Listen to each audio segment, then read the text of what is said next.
Poky's first Christmas is very, very sweet, but a little bit emotional.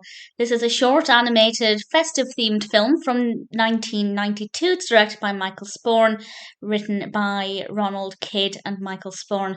And it's about this little puppy called Poky, and he is adorable. He is so cute.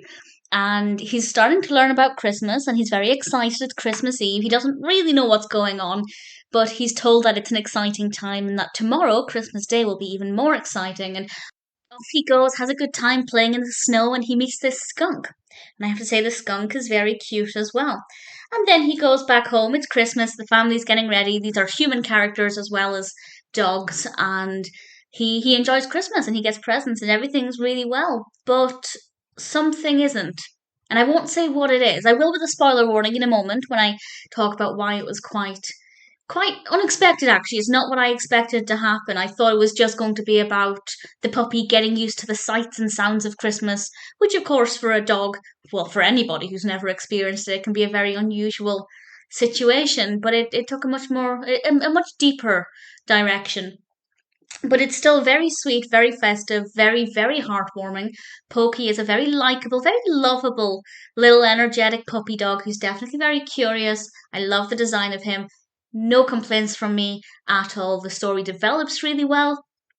The pacing is really good. The animation quality is lovely. It's very soft and gentle, and there's a lot of kind of like bright white snowy scenes, and it's just really pleasing to look at. So it ticks all of those boxes. And then it had a much more emotional aspect as well, which just made it a little bit better. And I don't really like sad animal films. Maybe it's not that sad as such. It is more uplifting with how Pokey responds to the situation. But it did, for a moment, it did make me feel a little sad. So thoroughly recommend it, particularly if you love dogs and festive cartoons. It's definitely one I think you'll enjoy. So, spoilers from now, I'm going to discuss what happens in the last, I think it's the last couple of minutes. It is right at the end. So, big spoilers from now. Pokey goes off, it's Christmas Day, and he meets the skunk again. And the skunk is looking very dishevelled. And the skunk reveals to Pokey that his home has been destroyed. And it turns out that his home was actually in the tree that Pokey's family had chopped down. We saw them chopping down the tree to get the Christmas tree for Christmas, and I honestly didn't think anything of it. By which I mean I didn't expect it to be the skunk's home. I didn't really make that connection until the skunk revealed it, and he kind of just said, "My home's been destroyed." He didn't, make a big deal out of it and blame Pokey's family or anything. He was just revealing his situation, and Pokey decided to take the skunk home and invite him to stay with him in the doghouse outside. And it's so sweet. And if that's not the true spirit of giving at Christmas, I don't know what is. Granted, it was Pokey's family who kind of caused this problem, but the fact that Pokey is able to give a piece of his heart to help the skunk in his time of need is just beautiful.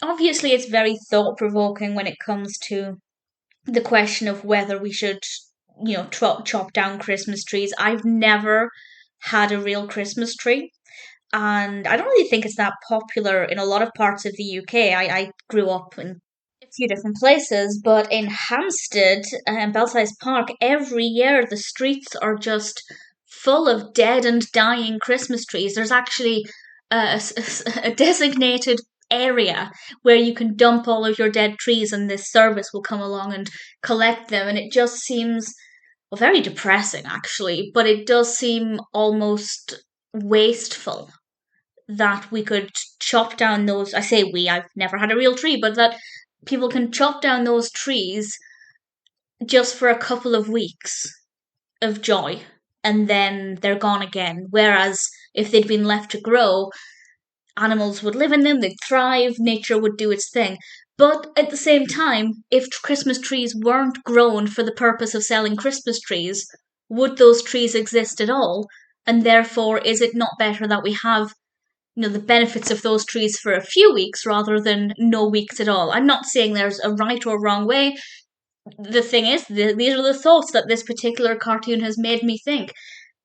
We shouldn't technically chop down a tree just to use it for a couple of weeks, but then if those trees are specifically grown for that purpose and we eliminate that purpose, would those trees even exist at all and benefit the environment for a few weeks? I don't know if anybody has any actual knowledge, because I'm just rambling at this point. If anybody has any actual knowledge or information or can provide any insight into what I'm saying, I'd love to know more. I would really love to know if Christmas trees, while they're growing, do the benefits they bring the environment outweigh the benefits of not having them at all to stop them from being chopped down, if that makes sense.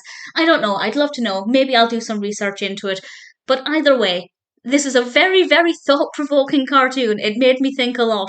I didn't expect to go on about it quite so much. Really thoroughly enjoyed it. Beautiful animation, gorgeous story. If you have 20-25 minutes to spare, The Poky Little Puppy's First Christmas is definitely worth checking out.